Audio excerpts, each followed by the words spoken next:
इयत्ता 12वी विषय भूगोल प्रकरण क्रमांक 8 भूगोल स्वरूप व व्याप्ती।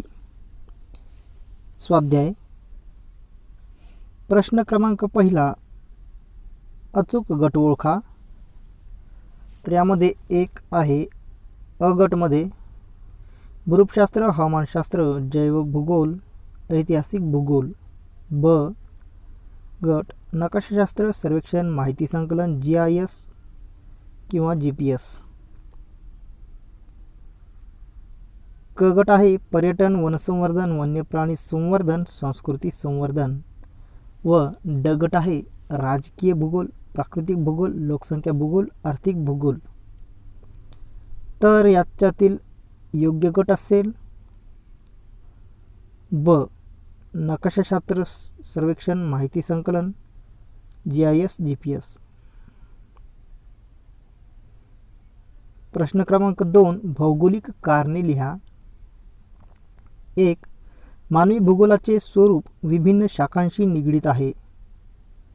उत्तर मानवी भूगोलात मानव आणि त्याचे पर्यावरणाशी असणारे संबंध आणि जगातील मानवाच्या सामाजिक व पर्यावरण विषयासंदर्भातील विविध गुणधर्मांच्या वितरणाचा अभ्यास केला जातो। त्यामुळे मानवी जीवनाशी निगडीत असणारी विविध सामाजिक शास्त्रे जसे समाजशास्त्र, राज्यशास्त्र, अर्थशास्त्र, मानसशास्त्र, इतिहास इत्यादी विषयाशी मानवी भूगोलाचा जवळचा संबंध येतो। मानवाच्या जीवनावर परिणाम करणाऱ्या प्राकृतिक घटकांशी निगडीत असणाऱ्या नैसर्गिक शास्त्रे यामध्ये भूशास्त्र, हवामानशास्त्र, जीवशास्त्र, मृदाशास्त्र इत्यादी शास्त्र यांचाही संबंध मानवी भूगोलाशी येतो। या दोन्ही शास्त्रातील विविध शाखांचा काही मर्यादित स्वरूपात मानवी भूगोलात अभ्यास केला जातो। त्यामुळे मानवी भूगोलाचे स्वरूप विविध शाखांशी निगडीत आहे। 2 भूगोल विषयाचे स्वरूप गतिशील आहे। तर याचं उत्तर असे देता येईल भूगोल म्हणजे पृथ्वी आणि तिच्याशी संबंधित मूलभूत घटकांचा अभ्यास होय। पृथ्वीवर सदैव परिवर्तन होते व तिच्या प्राकृतिक व सांस्कृतिक पर्यावरणात विविधता आढळते। हे प्राकृतिक किंवा मानवी भौगोलिक घटक स्थिर नसून गतिशील आहेत।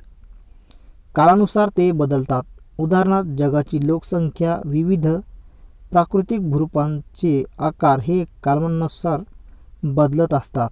अशा विविध घटकांमध्ये होणाऱ्या बदलांचा अभ्यास भूगोल अभ्यासक करतात। भूगोल म्हणजे स्थळ आणि काळ यांचा अभ्यास होय। भूगोल अभ्यासक कुठे, केव्हा, काय आणि का या प्रश्नांची उत्तरे देण्याचा प्रयत्न करतात। त्यामुळे काळानुसार भूगोल अभ्यासाचा विषय बदलतो आणि या बदललेल्या विषयामुळे भूगोलाचे स्वरूप हे गतिशील आहे। 3 भूगोल विषयाचे स्वरूप द्वैतवादी आहे। तर याचं उत्तर आहे भूगोलाचे स्वरूप हे व्यापक असे आहे। कालावधीनुसार भूगोलाच्या स्वरूपात परिवर्तन होत गेले। भूगोलाची व्याप्ती जशी वाढली तसे भूगोलातील अभ्यासाचे स्वरूप बदलले। यातून अनेक नवनवीन विचार उदयास आले। यामध्ये काही विरोधाभासी दृष्टिकोन निर्माण झाले।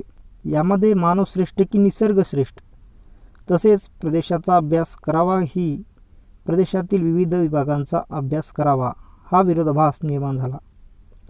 या विरोधाभासालाच द्वंद्ववाद असे म्हणतात।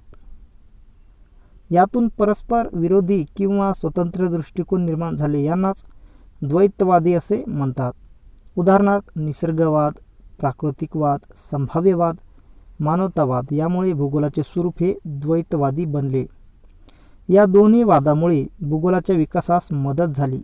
प्रामुख्याने हे वाद भूगोलातील अभ्यासाचे विषय, त्यांच्या अध्यापन पद्धती आणि भूगोलाच्या अभ्यासाच्या केंद्रबिंदू यांच्याशी संबंधित आहेत।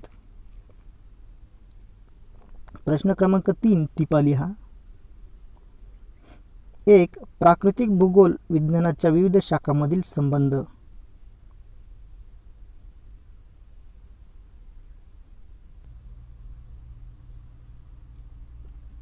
उत्तर, भूगोल हा एक वेगळा स्वतंत्र विषय असला तरी भूगोलाचा नैसर्गिक किंवा प्राकृतिक आणि सामाजिक शास्त्राशी संबंध येतो.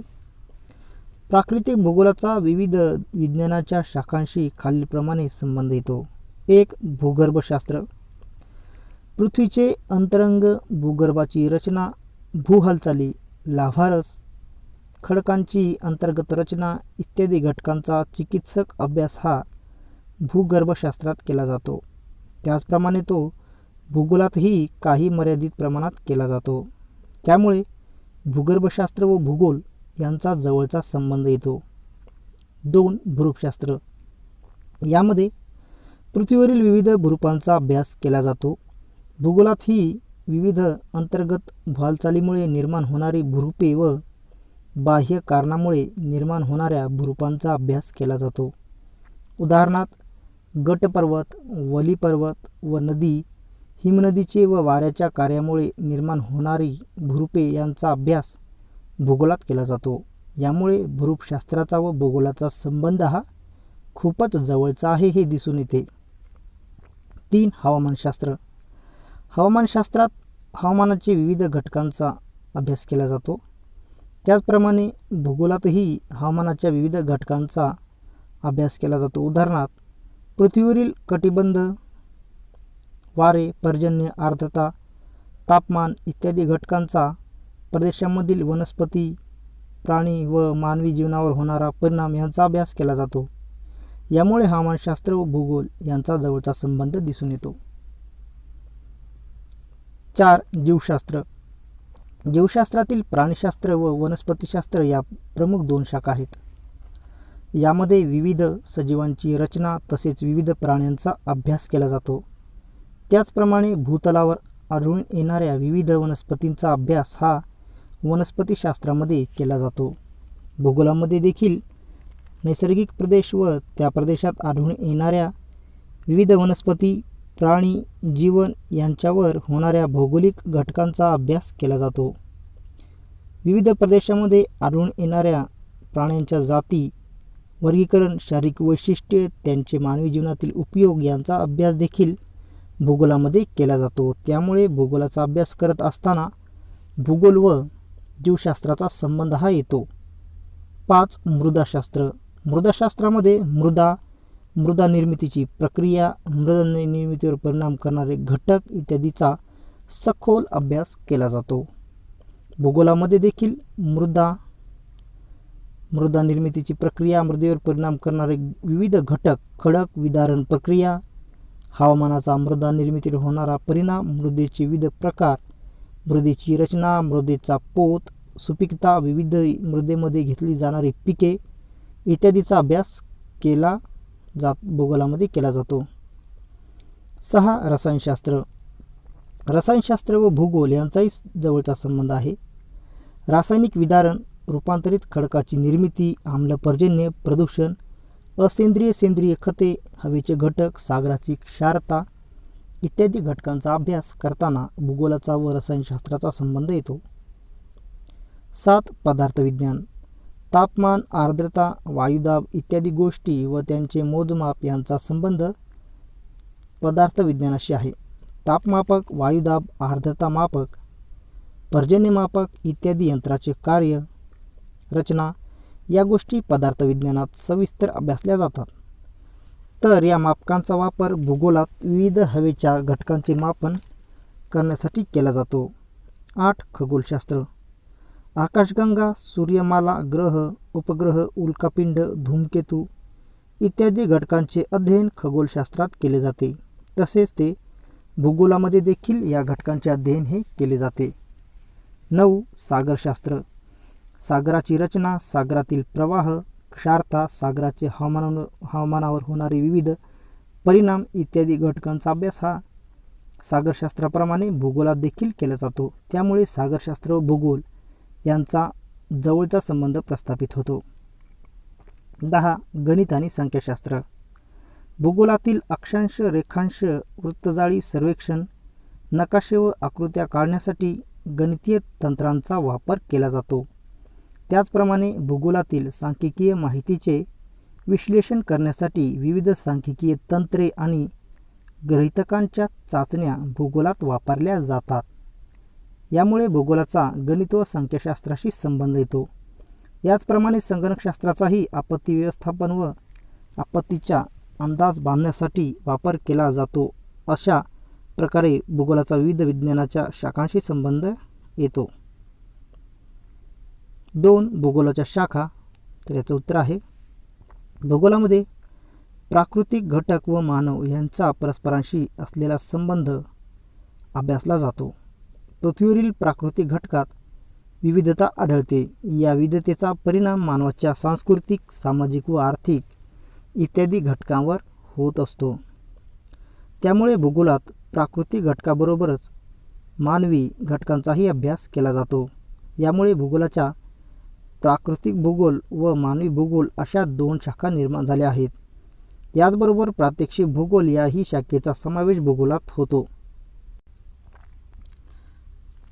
भूगोलाच्या शाखा. यामध्ये भूगोलाच्या प्रमुख 3 शाखा आहेत: प्राकृतिक भूगोल, मानवी भूगोल व प्रात्यक्षिक भूगोल.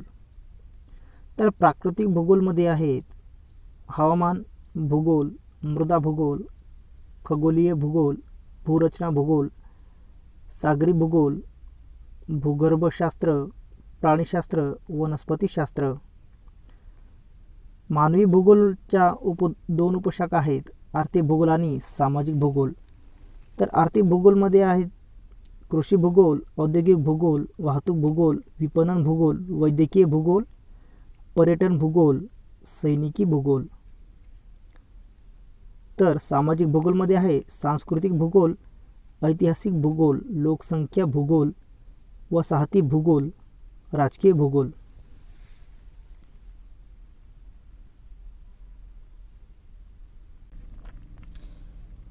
3 भूगोलातील आधुनिक कल.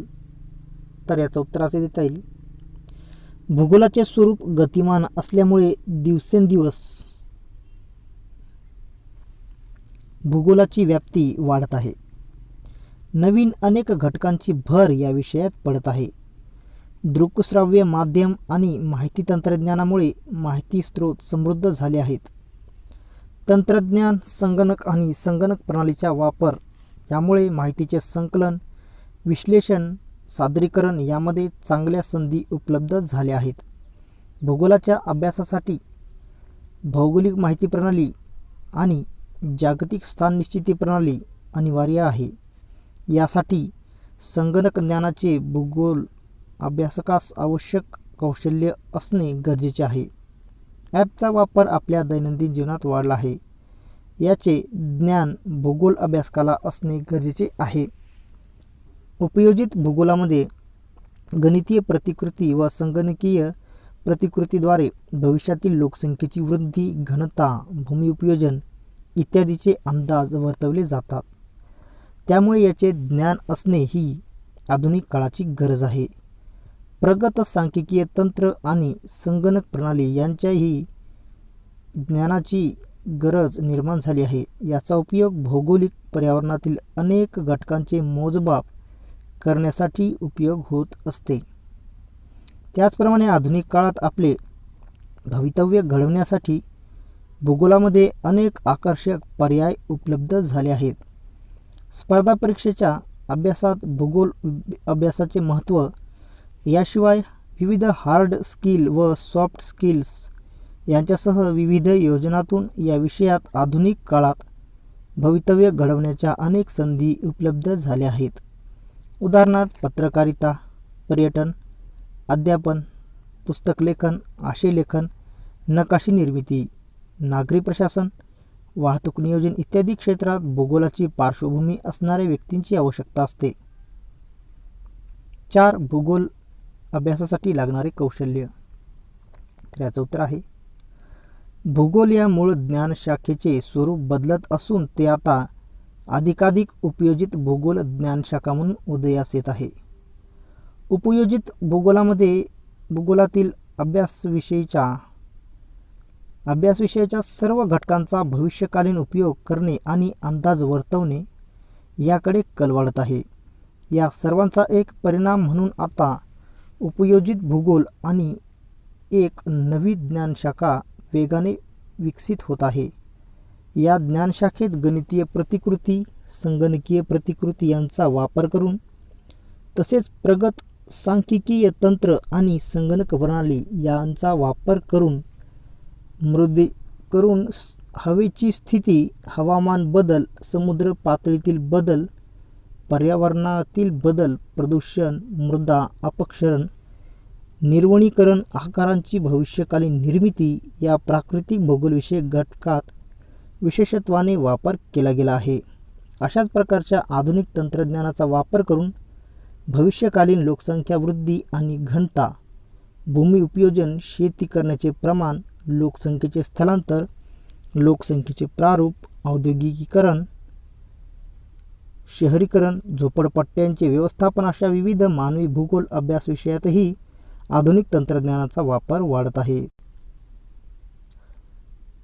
त्यामुळेच भूगोल विषयातील मूलभूत घटकांच्या सखोल ज्ञानासह काही कौशल्य आत्मकज्ञानही आत्मसात केल्यास त्याच्या संयोजनातून भविष्यकालीन रोजगाराच्या तसेच स्वयंरोजगाराच्या अनेकविध संधींचा खजिना भूगोल विषयाच्या माध्यमातून उपलब्ध होऊ शकतो.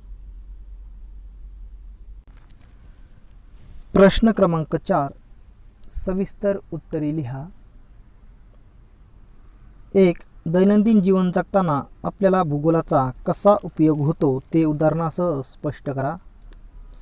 उत्तर. भूगोलाचा उपयोग आपल्या जीवनात सातत्याने होत असतो. सकाळी उठल्यापासून ते रात्री झोपेपर्यंत भूगोलाचा प्रत्यक्ष व अप्रत्यक्षरित्या संबंध येत असतो. सूर्योदय, किमान, कमाल तापमान, दिवस-रात्र, महिने, ऋतू, हंगाम इत्यादी घटकांचा प्रत्यक्षरित्या मानवी जीवनाशी संबंध येतो. घरातील साधे उदाहरण म्हणजेच विजेची बटन दाबतो त्यावेळी असा प्रश्न पडतो की ही वीज कोणत्या ठिकाणापासून येते, त्या ठिकाणाचे नाव काय, त्या धरणाचे नाव काय, त्या ठिकाणी भूपृष्ठ रचना कशी आहे, धरण किती TMCचे आहे, धरणातील जलाशयाचे नाव काय, धरणाजवळ पर्जन्यमानाचे किती प्रमाण आहे, असे अनेक प्रश्न निर्माण होतात. या सर्व प्रश्नांची उत्तरे भूगोल विषयात मिळतात. घरातूनच भूगोल विषयाची सुरुवात होत असते. आजच्या आधुनिक जगात वर्तमानपत्रे, विविध दूरदर्शन वाहिनी व समूह संपर्क माध्यमे इत्यादीद्वारे मानवाला दैनंदिन भौगोलिक घटनांची माहिती मिळत असते. प्रत्येक मानवाचे संपूर्ण दैनंदिन व्यवहार हे भूगोलाने वेढलेले असतात. माझ्या जीवनाच्या कोणत्याही व्यवहाराशी भौगोलिक घटनांचा संबंध येता कामा नये असे म्हणणाऱ्या व्यक्तीला या जगात कुठेच स्थान नसेल. मानवाचे सर्व जीवनच भूगोलाने व्यापलेले आहे हे खालीलप्रमाणे सांगता येईल. मानवाच्या मूलभूत गरजांची पूर्ती.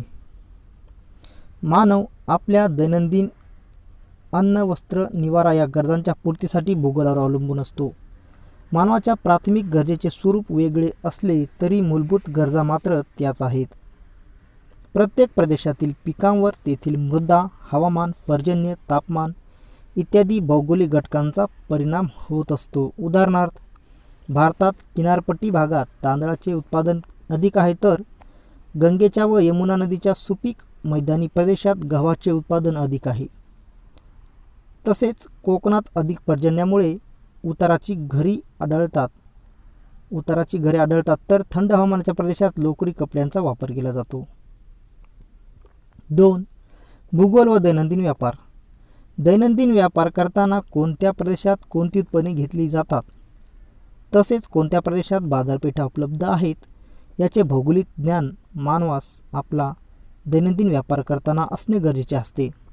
3. वाहतूक. प्रदेशातील भौगोलिक परिस्थितीनुसार वाहतुकीचा विकास झालेला आढळतो. नद्या, सागरी किनारे असणाऱ्या भागात जलवाहतुकीचा वापर केला जातो तर मैदानी व पठारी प्रदेशात भूमार्गाचा वापर केला जातो. 4. दैनंदिन उद्योग, रोजगार व भूगोल. प्रदेशातील खनिज संपत्ती, जलस्रोत, हवामान, वाहतूक इत्यादी घटकांचा परिणाम उद्योगाच्या स्थापनेवर होतो. त्यामुळे ज्या प्रदेशात हे भौगोलिक घटक अनुकूल असतात तेथे उद्योगधंद्यांचे केंद्रीकरण होते व त्या भागात रोजगाराच्या संधी मिळतात. त्यामुळे मानवाच्या दैनंदिन जीवनातील उद्योग व रोजगार यामध्येही भौगोलिक घटकांचा उपयोग होत असतो. 5. मानवाचे आरोग्य. ऋतू, हवामान, पर्जन्य इत्यादी भौगोलिक घटकांचा मानवाच्या आरोग्यावर परिणाम होत असतो. ऋतुमानानुसार होणारे विविध आजार व त्या संदर्भात घ्यावयाची काळजी यासाठी ऋतूनुसार होणारे हवामानातील बदल, पर्जन्य, तापमान, हवेची स्थिती इत्यादी या बदलचे ज्ञान मानवास दैनंदिन जीवनात असणे गरजेचे असते. 6. आपत्ती व्यवस्थापन. दैनंदिन जीवन जगत असताना मानवास निसर्गातून निर्माण होणाऱ्या विविध आपत्तीबद्दल ज्ञान असणे गरजेचे असते. अचानक उद्भवणाऱ्या आपत्ती उदाहरणार्थ भूकंप, त्सुनामी, वादळे इत्यादीबद्दलचे ज्ञान असल्यास अशा आपत्तीच्या वेळेस तो काळजी घेऊ शकतो व त्या आपत्तीचा पूर्व अंदाज घेऊन जीवित व वित्तहानी कमी करू शकतो. 7. प्रदूषण. दैनंदिन जीवनात प्रदूषण ही एक गंभीर समस्या निर्माण झालेली आहे. प्रदूषणामुळे निर्माण होणाऱ्या विविध समस्या व त्या समस्याबद्दलची माहिती, प्रदूषण निर्माण करणारी कारके, त्यांचा होणारा परिणाम व उपाय याबद्दल भौगोलिक ज्ञान असणे गरजेचे आहे. 8. संरक्षण व भूगोल. युद्धजन्य परिस्थितीत सैनिकी अधिकाऱ्यांना भूपृष्ठ रचना, नदी प्रणाली, हवामान, विविध प्राकृतिक नकाशा, दिशा, हवेची स्थिती इत्यादी भौगोलिक घटकांचे ज्ञान उपयोगी पडत असते. अशा प्रकारे मानवाच्या दैनंदिन जीवनात भूगोलाचे ज्ञान हे उपयोगी पडत असते. त्यामुळे मानवाचे संपूर्ण जीवन हे भूगोलमय आहे. 2. भूगोलाचा इतर विषयांशी असलेला संबंध स्पष्ट करा. तर याचं उत्तर आहे, भूगोल हा एक वेगळा स्वतंत्र विषय असला तरी भूगोलाचा नैसर्गिक किंवा प्राकृतिक आणि सामाजिक शास्त्राशी संबंध येतो. या शास्त्राचे संबंध येऊन भूगोलाच्या अनेक शाखा विकसित झालेल्या आहेत. यामुळे भूगोल हा एकात्मिक आणि आंतरशाखीय विषय बनला आहे. भूगोलाचा नैसर्गिक व सामाजिक शास्त्रातील विविध विषयाशी खालीलप्रमाणे संबंध येतो. प्राकृतिक भूगोल व प्राकृतिक शास्त्र व भूगोल यांच्यातील संबंध. प्राकृतिक भूगोलाचा विविध ज्ञानाच्या शाखांशी खालीलप्रमाणे संबंध येतो. त्यामध्ये आहे 1. भूगर्भशास्त्र. पृथ्वीचे अंतरंग, भूगर्भाची रचना, भूहालचाली, लाव्हारस, खडकांची अंतर्गत रचना इत्यादी घटकांचा चिकित्सक अभ्यास हा भूगर्भशास्त्रात केला जातो. त्याचप्रमाणे तो भूगोलातही काही मर्यादित प्रमाणात केला जातो. त्यामुळे भूगर्भशास्त्र व भूगोल यांचा जवळचा संबंध येतो. 2. भूरूपशास्त्र. यामध्ये पृथ्वीवरील विविध भूरूपांचा अभ्यास केला जातो. भूगोलातही विविध अंतर्गत भूहालचालीमुळे निर्माण होणारी भूरूपे व बाह्य कारणामुळे निर्माण होणाऱ्या भूरूपांचा अभ्यास केला जातो. उदाहरणार्थ गटपर्वत, वलीपर्वत व नदी, हिमनदीचे व वाऱ्याच्या कार्यामुळे निर्माण होणारी भूरूपे यांचा अभ्यास भूगोलात केला जातो. यामुळे भूरूपशास्त्राचा व भूगोलाचा संबंध हा खूपच जवळचा आहे हे दिसून येते. 3. हवामानशास्त्र. हवामानशास्त्रात हवामानाच्या विविध घटकांचा अभ्यास केला जातो. त्याचप्रमाणे भूगोलातही हवामानाच्या विविध घटकांचा अभ्यास केला जातो. उदाहरणार्थ पृथ्वीवरील कटिबंध, वारे, पर्जन्य, आर्द्रता, तापमान इत्यादी घटकांचा प्रदेशामधील वनस्पती, प्राणी व मानवी जीवनावर होणारा परिणाम यांचा अभ्यास केला जातो. यामुळे हवामानशास्त्र व भूगोल यांचा जवळचा संबंध दिसून येतो. 4. जीवशास्त्र. जीवशास्त्रातील प्राणीशास्त्र व वनस्पतीशास्त्र या प्रमुख 2 शाखा आहेत. यामध्ये विविध सजीवांची रचना तसेच विविध प्राण्यांचा अभ्यास केला जातो. त्याचप्रमाणे भूतलावर आढळून येणाऱ्या विविध वनस्पतींचा, विविध प्रदेशामध्ये आढळून येणाऱ्या प्राण्यांच्या जाती, वर्गीकरण, शारीरिक वैशिष्ट्य, त्यांचे मानवी जीवनातील उपयोग यांचा अभ्यास देखील भूगोलामध्ये केला जातो. त्यामुळे भूगोलाचा अभ्यास करत असताना भूगोल व जीवशास्त्राचा संबंध हा येतो. 5. मृदाशास्त्र. मृदाशास्त्रामध्ये मृदा निर्मितीची प्रक्रिया, मृदा निर्मितीवर परिणाम करणारे घटक इत्यादीचा सखोल अभ्यास केला जातो. भूगोलामध्ये देखील मृदा निर्मितीची प्रक्रिया, मृदेवर परिणाम करणारे घटक, विविध घटक, खडक, विदारण प्रक्रिया, हवामानाचा मृदा निर्मितीवर होणारा परिणाम, मृदेचे विविध प्रकार, मृदेची रचना, मृदेचा पोत, सुपीकता, विविध मृदेमध्ये घेतली जाणारी पिके इत्यादीचा अभ्यास देखील भूगोलामध्ये केला जातो. 6. रसायनशास्त्र. रसायनशास्त्र व भूगोल यांचाही जवळचा संबंध आहे. रासायनिक विदारण, रूपांतरित खडकाची निर्मिती, आम्लपर्जन्य, प्रदूषण, सेंद्रिय असेंद्रिय खते, हवेचे घटक, सागराची क्षमता, सागराची क्षारता इत्यादी घटकांचा अभ्यास करताना भूगोलाचा व रसायनशास्त्राचा संबंध येतो. 7. पदार्थविज्ञान. तापमापक, वायुदाब, आर्द्रता मापक, पर्जन्यमापक इत्यादी यंत्राचे कार्य, रचना या गोष्टी पदार्थविज्ञानात सविस्तर अभ्यासल्या जातात. तर या मापकांचा वापर भूगोलात विविध हवेच्या घटकांचे मापन करण्यासाठी केला जातो. 8. खगोलशास्त्र. आकाशगंगा, सूर्यमाला, ग्रह, उपग्रह, उल्कापिंड, धूमकेतू इत्यादी घटकांचे अध्ययन खगोलशास्त्रात केले जाते. तसेच भूगोलामध्ये देखील या घटकांचे अध्ययन हे केले जाते. 9. सागरशास्त्र. सागराची रचना, सागरातील प्रवाह, क्षारता, सागराचे हवामानानुसार होणारे विविध परिणाम इत्यादी घटकांचा अभ्यास हा सागरशास्त्राप्रमाणे भूगोलात देखील केला जातो. त्यामुळे सागरशास्त्र व भूगोल यांचा जवळचा संबंध प्रस्थापित होतो. 10. गणित आणि संख्याशास्त्र. भूगोलातील अक्षांश, रेखांश, वृत्तजाळी, सर्वेक्षण, नकाशे व आकृत्या काढण्यासाठी गणितीय तंत्राचा वापर केला जातो. त्याचप्रमाणे भूगोलातील सांख्यिकीय माहितीचे विश्लेषण करण्यासाठी विविध सांख्यिकीय तंत्रे आणि गृहीतकांच्या चाचण्या भूगोलात वापरल्या जातात. यामुळे भूगोलाचा गणित व संख्याशास्त्राशी संबंध येतो.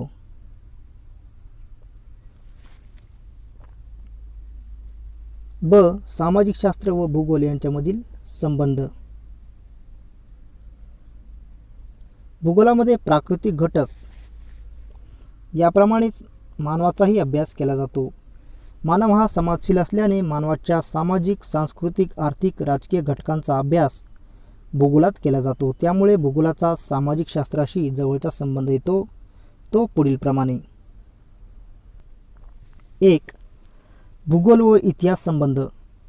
इतिहासामध्ये मानवाच्या ऐतिहासिक घटनांचा, त्याच्या विविध संस्कृतीचा, मानवाच्या विविध कालखंडातील सामाजिक, सांस्कृतिक, राजकीय विकासाचा अभ्यास केला जातो. तर तो करत असताना त्या कालखंडात त्या प्रदेशातील विविध विकासावर तेथील भौगोलिक घटकांचा होणाऱ्या परिणामांचाही अभ्यास केला जातो. या भौगोलिक घटकांचा अभ्यास भूगोलातही केला जात असल्यामुळे भूगोल व इतिहास यांचा जवळचा संबंध दिसून येतो. प्रत्येक ठिकाणचा इतिहास घडवण्यासाठी तेथील भौगोलिक परिस्थिती कारणीभूत ठरते. 2. भूगोल व राज्यशास्त्र. राज्यशास्त्रामध्ये प्रदेशामधील राजकीय घटकांचा अभ्यास केला जातो. तर भूगोलात त्या प्रदेशातील राजकीय परिस्थिती का निर्माण झाली, त्यासाठी कोणते भौगोलिक घटक कारणीभूत ठरतात यांचा अभ्यास केला जातो. 3. भूगोल व अर्थशास्त्र.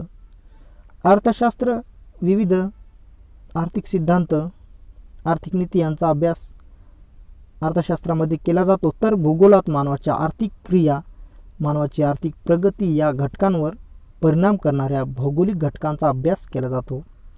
ज्यामुळे भूगोल व अर्थशास्त्राचा जवळचा संबंध येऊन भूगोलात आर्थिक भूगोल ही स्वतंत्र शाखाच निर्माण झाली आहे. 4. समाजशास्त्र व भूगोल. समाजशास्त्रात मानवी समूह, गट, समाजरचना, रूढी, परंपरा, कुटुंब पद्धती, लोककला, धर्म इत्यादींचा अभ्यास केला जातो. तर भूगोलामध्ये एखाद्या प्रदेशाचा अभ्यास करताना तेथील मानवी जीवन, तेथील आदिवासी जमाती, त्यांची लोकसंख्या, तेथील चालीरीती, रूढी, परंपरा यांचा भौगोलिक दृष्टिकोनातून अभ्यास केला जातो. म्हणून समाजशास्त्र व भूगोल यांचा जवळचा संबंध दिसून येतो. 5. लोकसंख्याशास्त्र व भूगोल.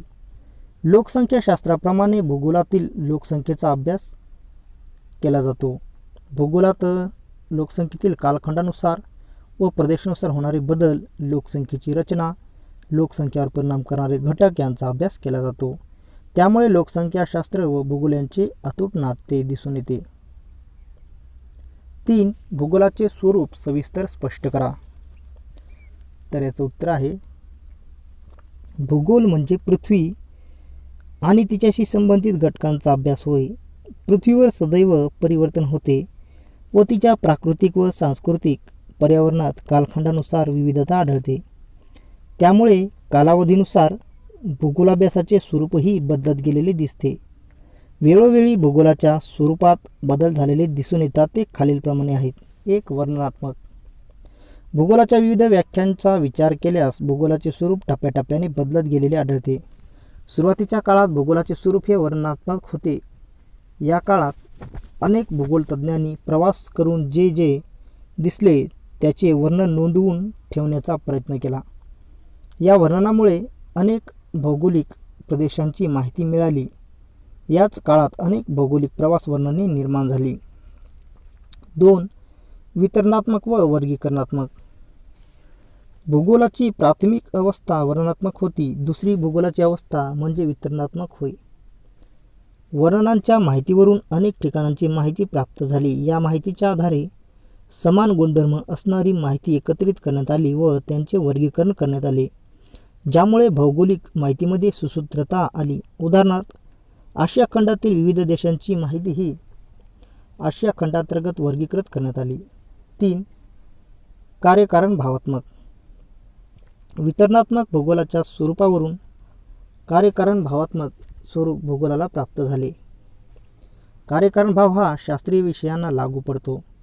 भूगोलामध्ये एखाद्या ठिकाणी विशिष्ट परिस्थिती निर्माण झाली असेल तर तिथेच तशीच परिस्थिती का निर्माण झाली याची कारणे कार्यकारण भावामुळे शोधली जाऊ लागली. उदाहरणार्थ, एखाद्या प्रदेशात तांदळाचे उत्पादन अधिक असेल तर ते तेथेच का अधिक आहे या मागील कारणांचा शोध घेण्यास भूगोलामध्ये सुरुवात झाली. 4. गतिशीलता. परिवर्तन हे अटळ असते.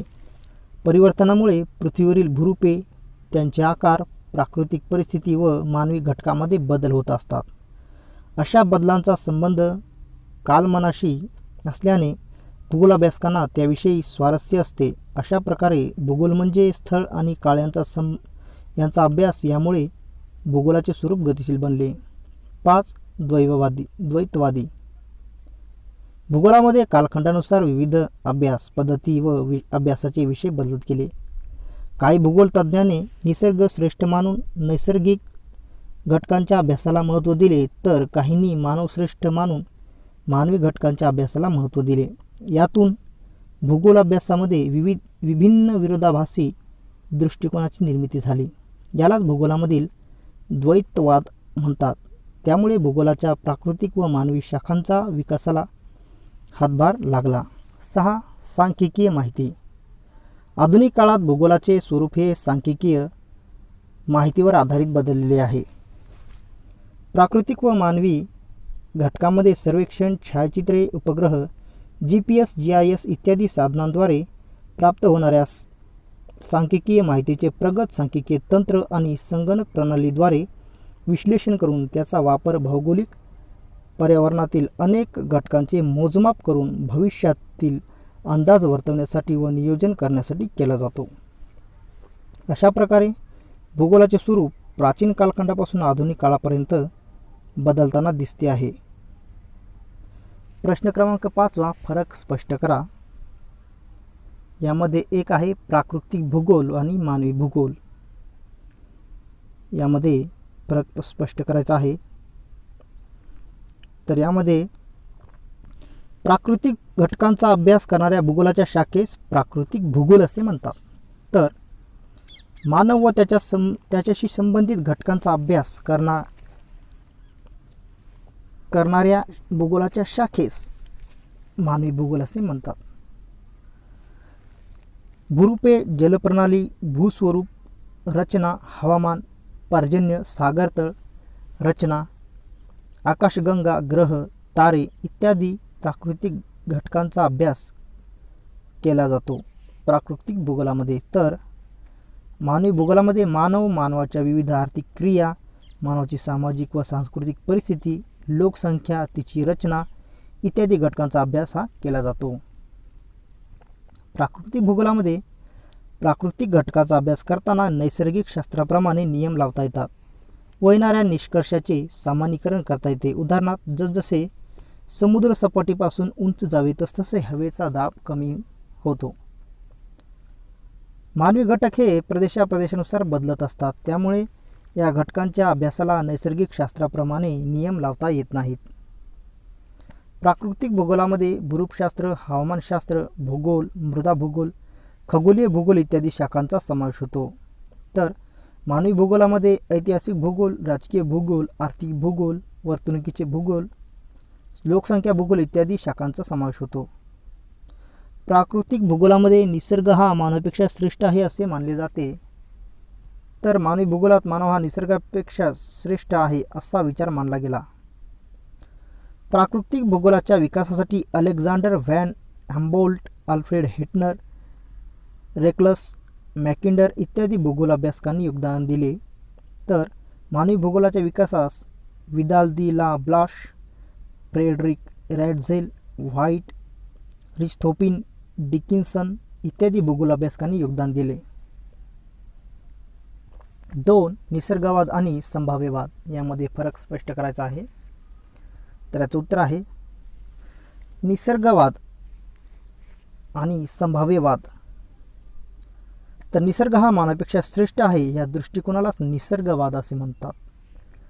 तर मानव हा निसर्गावर ताबा मिळवू शकतो या दृष्टिकोनाला संभाव्यवाद असे म्हणतात. निसर्गवादामध्ये नैसर्गिक घटकांच्या अभ्यासाला अधिक महत्त्व दिले जाते, तर संभाव्यवादामध्ये मानव व त्याच्याशी संबंधित घटकांचा अभ्यास याला महत्त्व दिले जाते. निसर्गासमोर मानवाचे अस्तित्व काहीच नाही, मानवाचे संपूर्ण जीवन निसर्ग नियंत्रित करतो असा विचार मानला जातो. तर संभाव्यवादामध्ये मानव निसर्गावर नियंत्रण मिळवून हवे तसे बदल निसर्गामध्ये करून आपले जीवन अधिक सुसह्य बनवतो असा विचार मानला जातो. निसर्गवादामध्ये नैसर्गिक आपत्ती उदाहरणार्थ भूकंप, ज्वालामुखी, त्सुनामी, वादळे इत्यादी घटना या निसर्ग हा मानवापेक्षा श्रेष्ठ आहे हे सिद्ध करतात. तर संभाव्यवादामध्ये विशाल धरणे, दुर्गम भागातील वाहतूक मार्गाचा विकास, प्रतिकूल हवामानामध्ये मानवी जीवन इत्यादी उदाहरणे हे मानव निसर्गावर नियंत्रण मिळवू शकतो हे सिद्ध करतात. हम्बोल्ट, हेटनर, मॅकिंडर, रेक्लस इत्यादी भूगोलतज्ञ हे निसर्गवादाचे पुरस्कर्ते आहेत. तर Vidal de la Blache, Friedrich Ratzel, White, Richthofen, Dickinson इत्यादी भूगोलतज्ञ हे संभाव्यवादाचे पुरस्कर्ते आहेत. प्रश्न क्रमांक 6. सुबक आकृत्या काढा.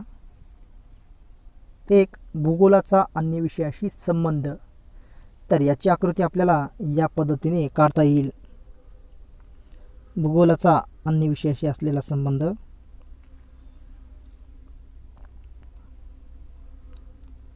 2. भूगोलाच्या अभ्यासासाठी लागणारे कौशल्य. तर याची आकृती आपल्याला या पद्धतीने काढता येईल. या पद्धतीने आकृती काढून पूर्ण नावे देता येतील.